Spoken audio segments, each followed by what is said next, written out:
was stupid enough to do it. I feel better at 155, and future life when I have my own fighters, I have my own fight team, I'll be correcting and telling them from my mistakes what I learned, what I did wrong. Well, like you said, he's coming in with a lot of hype. When you see him coming in, you feel like you're almost being overlooked as people kind of look at him as this guy who's going to climb to the top. Yeah, I mean, I've been around a long time. I don't know if I'm getting overlooked. I'm one of the more dangerous guys in the division. If you look at my knockout record in the lightweight division, so it's not as if I feel like I'm getting overlooked. I think that he just brings more hype. He's a former world champion. He wears a belt. He walks around like he's the champion of the division, but he's not. He's, like I said in my interviews before, he's a zero. He's untested. He's never been hit by me. He's never fought me. I'm a different level. I'm a different animal right now. You know, all the questions are on him. People have seen me through the highs. People have seen me through the lows. And you always know I bring it. You always know I come to fight. If he can withstand that, then good for him.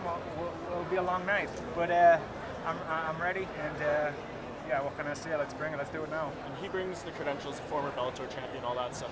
He's not ranked in the UFC's rankings. So, like, what does a win over him do for you? Like you said, he's not in the UFC rankings.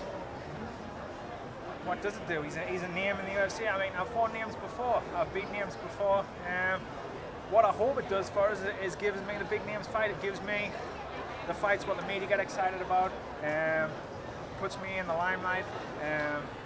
Bigger contracts, bigger sponsorships, the good life. You know, that's what I wanted to do. I've been working in this sport for 15 years, and it's what I've always wanted to do. It's where I want to be, and it's time to shine. Does Will Brooks bring anything to the table that you haven't seen before? Nothing. I fought better strikers. I fought better wrestlers. I fought better jiu-jitsu guys. I fought more explosive guys.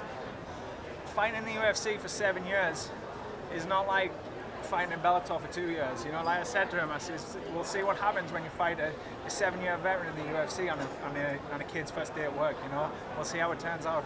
Michael Bisping just won the middleweight title. Do you get inspiration from that process and seeing that, you know, he stayed around long enough to be in the right time in the right place? 100%. You know, I was buzzing for Mike. You know, all his hard work.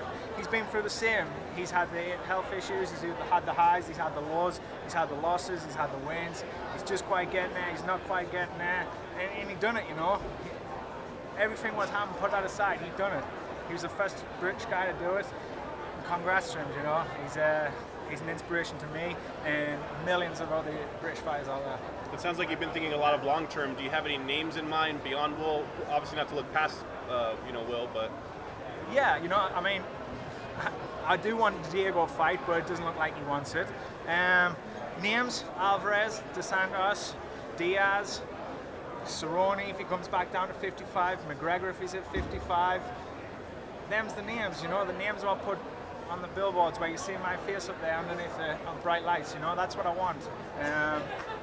That's what I inspire to, that's what I see, that's what I visualize, and that's what I want to get. Do you know your position on this card? Are you guys the co-main event? Or?